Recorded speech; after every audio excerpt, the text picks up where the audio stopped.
tenemos con Bradney, directora de Radical Aliveness Institute en Los Ángeles, California, psicoterapeuta y maestra de CORPORE en varios institutos en el mundo, y que va a platicar con nosotros nuestras 3 preguntas.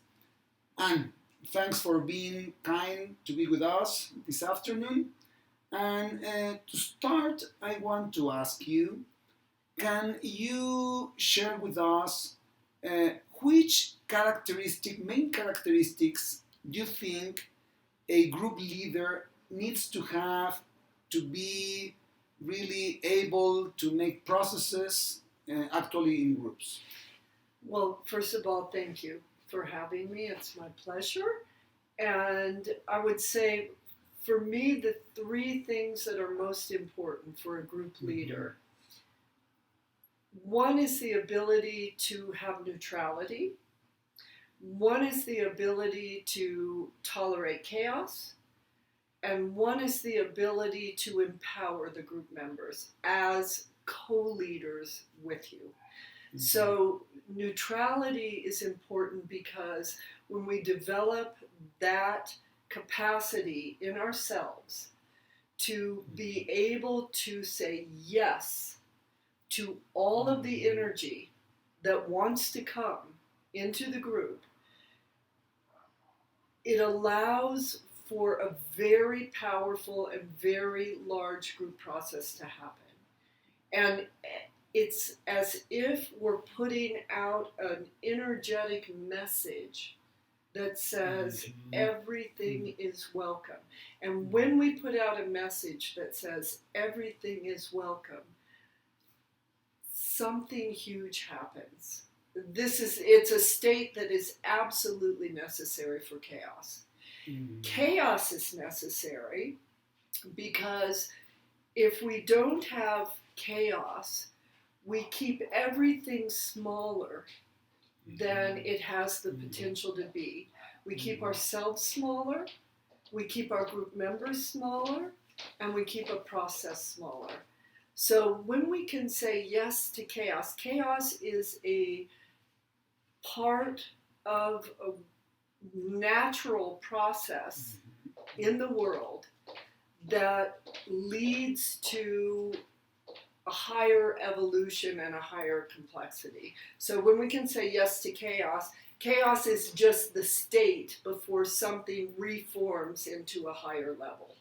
And so being able to tolerate this allows for a group to go places that it could never go if we stayed in control.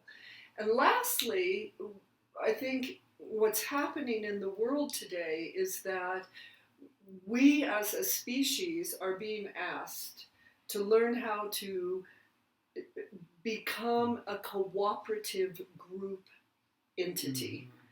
We can no longer operate on our own. We can no longer be leaders that have the answers. It's not the truth. We are being asked as humanity to develop ourselves in a way where we can come to solutions more as a group and as a community. This is the future. So when we can be neutral, hold chaos, and empower our group members, then the group members also become co-leaders, and something starts to happen in the process of a group that takes us into a complexity and answers and solutions that are so beyond the mind of one person. You talk about this and your face shines, becomes with light. It's like the spirit of your work. Yeah, it's so exciting. And it feels like it's something that is happening, or it's being born all over in the world, and you see it in countries and you see it everywhere. So it feels exciting to be part of a group process where people are learning how to be part of this new movement in the world. You talk about chaos, and that's a big one. I mean, I can read the mind of people that maybe is now hearing us and saying, wow, what's about chaos? That's really the difficult one. what can you tell me about why is chaos so important? Well, chaos is important, like I said before, because if we keep ourselves under control, we will never be able to flow with all of the energy of the universe that wants to flow through us. Likewise, if we keep control of a group, then we stay the ones that have the answers, and we keep our group small and less powerful than it is. So in some ways, I see chaos as almost a practice. Like, I want to develop the capacity to allow chaos in me, in my groups. I want my groups to have a capacity to allow chaos, because it's part of the process of reorganizing to a higher level of complexity. And it's just part of the natural process of the world. And our ego is afraid of it. But when we can actually train ourselves to tolerate it, and when we do, the universe becomes the leader, and we become the instruments of some divine plan. That's how it feels to me. Can you give us some advice about how can we work in ourselves in order to be able to tolerate or work more with chaos? Sure. Well, one thing is that if we do work on ourselves, for instance, doing breathing exercises, where we do, for instance, the WHO breath. We lie down on the ground and we breathe in and out. We do this for an hour. For sure, we're going to lose control. For sure, energy will flow through us. And when we learn to tolerate this kind of losing control and allowing the energy to overtake us and not be holding on, it's one way of practicing, just to allow ourselves to lose control.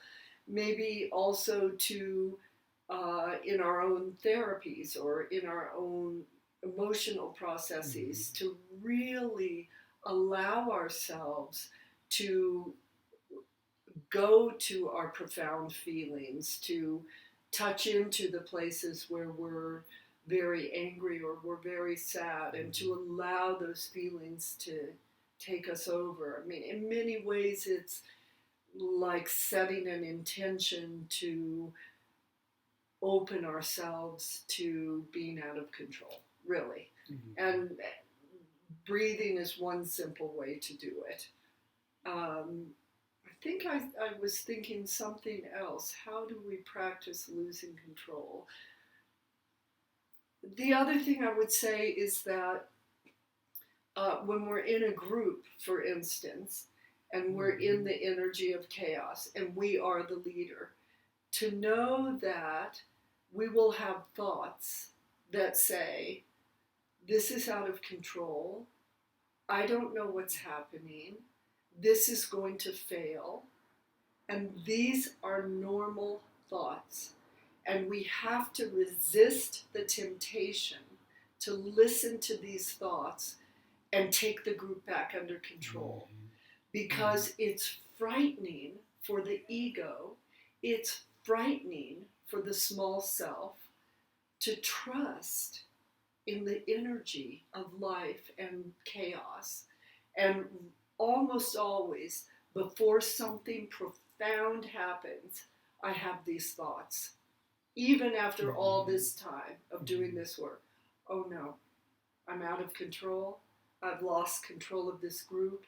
Something terrible is going to happen. It's not going to make sense. Catastrophic thoughts. Yeah, and then something magic happens.